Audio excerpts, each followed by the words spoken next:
নমস্কার বন্ধুরা, আশা করি সবাই ভালো আছেন। আজ বানালাম উত্তাপাম এবং টমেটোর চাটনি। চলুন দেখা যাক।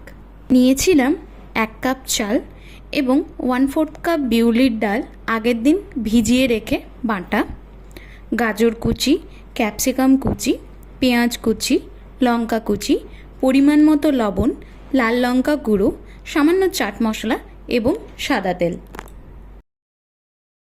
প্রথমে একটি পাত্রে একে একে গাজর কুচি, ক্যাপসিকাম কুচি, পেঁয়াজ কুচি, লঙ্কা কুচি এবং লবণ, লাল লঙ্কা গুঁড়ো ও চাট মশলা দিয়ে ভালোভাবে মিশিয়ে নিয়ে একটি মিশ্রণ বানিয়ে নিলাম।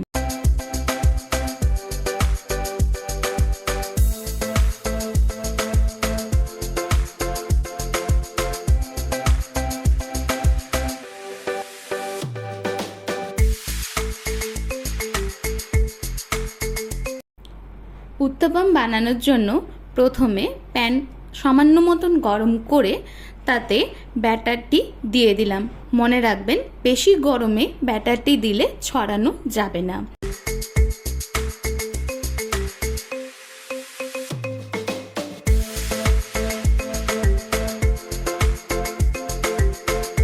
ব্যাটারটি দেওয়ার পরে তার মধ্যে আগের থেকে বানিয়ে রাখা মিশ্রণটি ভালোভাবে ছড়িয়ে দিয়ে সামান্য ঢাকা দিয়ে রাখতে হবে।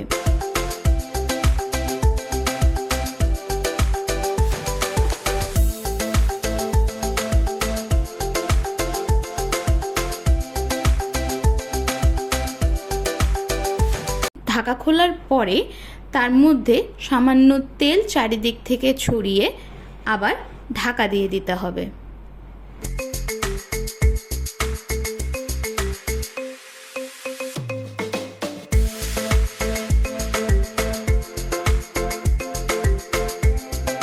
কিছুক্ষণ পর ঢাকা খুলে সেটি দেখবেন তৈরি হয়ে গেছে। সামান্য নিচের থেকে খরা খরা দেখতে পেলে তুলে নেন আলাদা অন্য একটি পাত্রে।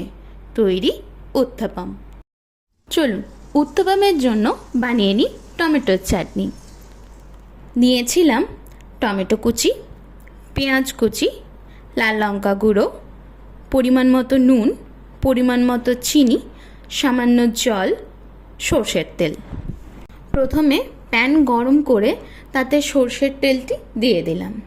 তারপরে একে একে পেঁয়াজ কুচি দিলাম এবং সামান্য ভেজে নিলাম।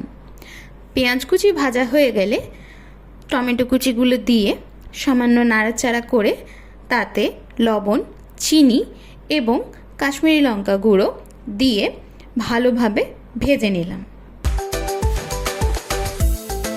ভাজা হলে সামান্য জল দিয়ে একটু কিছুক্ষণ বসিয়ে রাখলাম।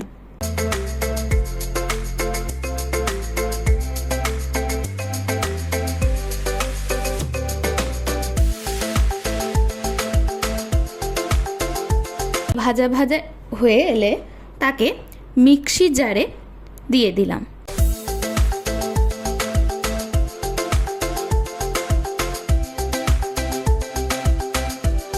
মিক্সি জারে ভালোভাবে পেস্ট বানিয়ে আবার সেটি কড়াইয়ে সামান্য সর্ষের তেল এবং একটি চেরা লঙ্কা দিয়ে ভালোভাবে ভেজে নিলাম।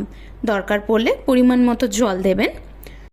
ভাজা হয়ে এলে তৈরি আমাদের টমেটোর চাটনি।